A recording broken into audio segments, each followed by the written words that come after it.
A bunch of you guys are asking me to do a breakdown video of my deck. So today's video is going to consist of three things: my deck, a breakdown of each card and their purpose, a game analysis, and a summary. So, we have my Executioner as my anti-air, my Miner as my personal choice and win condition, my Ice Golem as my tank, Poison as my big spell, Spirit as my Electro Spirit, Tornado as my small spell, Distractions and Punishments, and Tower Destroyer as my wall breakers, and I have a Tesla as my tower defender. There's three things you should keep in mind that I want to go over before we get to my game analysis.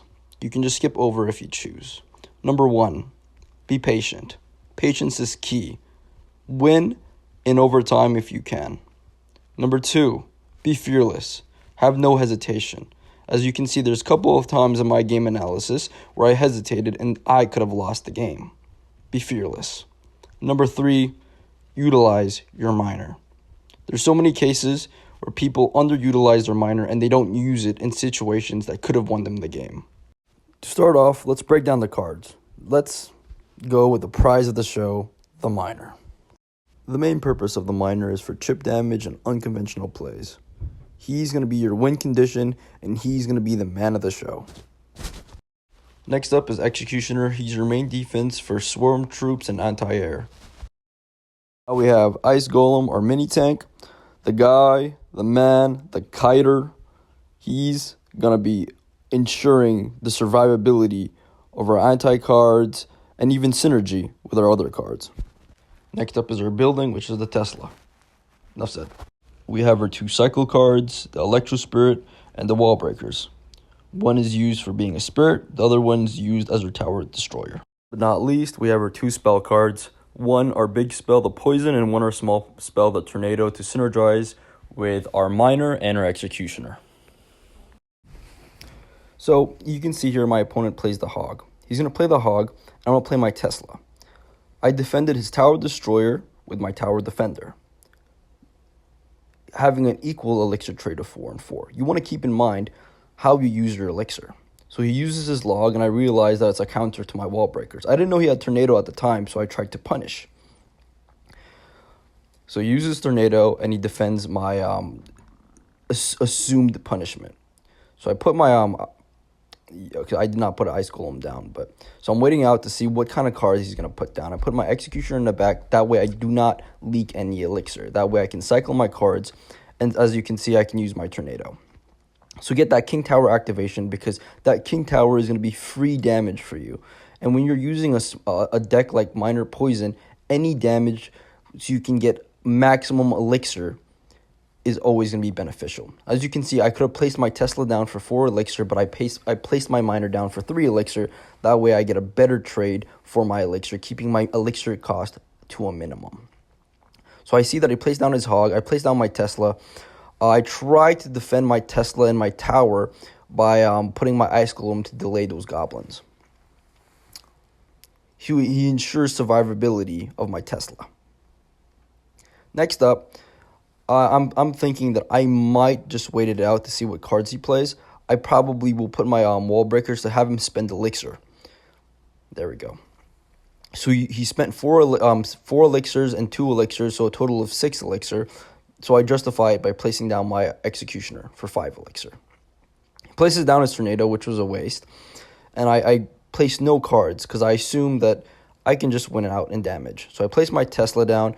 I see that he spent a 7 elixir, so I spend 7 elixir too to defend that, which is an equal trade of elixirs. So I might go for the chip damage, but yep, I do go for the chip damage. I'm going for the punishment. That was very confusing, and he spends 7 elixir for that defense. So I justify it by placing my Executioner down. I'm kiting that Valkyrie to the other side, and I'm going to Tornado that Hog that because I did not have enough time to place my Tesla down, and I would assume. I also went for that Executioner because if that Executioner survived with that Valkyrie as its tank, I would have taken massive amounts of damage on the right side of my lane. So an unconventional play by using that miner. So I think I'm just trying to have him spend elixir here. That way I can cycle to my miner. Yes, it looks like I go for that executioner. That way I can win for overtime. Now I'm playing for overtime. So I'm assuming that he was going to place the hog on the left side, but he does not. So this, I kind of hesitated right here. As you can see, I take massive amount of damages on the right side.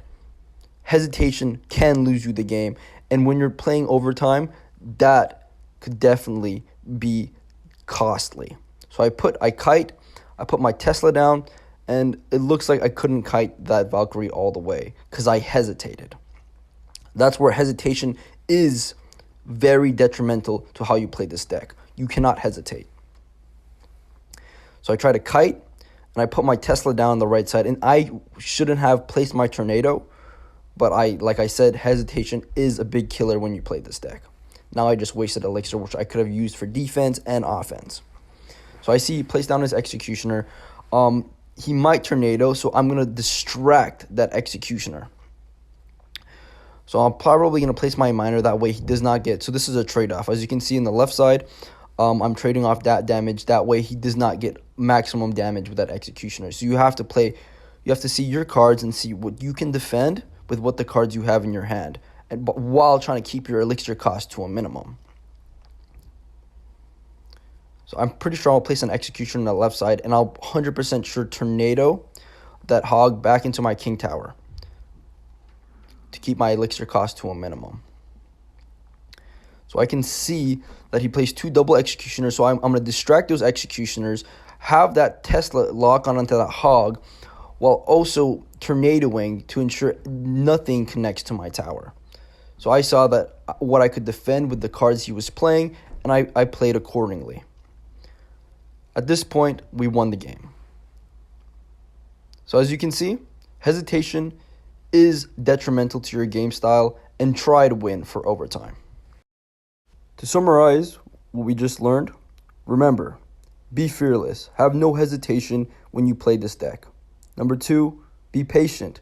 Being patient and waiting for your cards to see what your opponent plays and to counter accordingly. And number 3, utilize your miner. Anyways, I hope you enjoyed this game analysis, and I'll see you guys next time. For the rest of these videos, it's just going to be a black screen. That way I can have the YouTube algorithm, pick up my video. So it'll probably have like 3 minutes of absolute nothingness. So you can just stop the video now.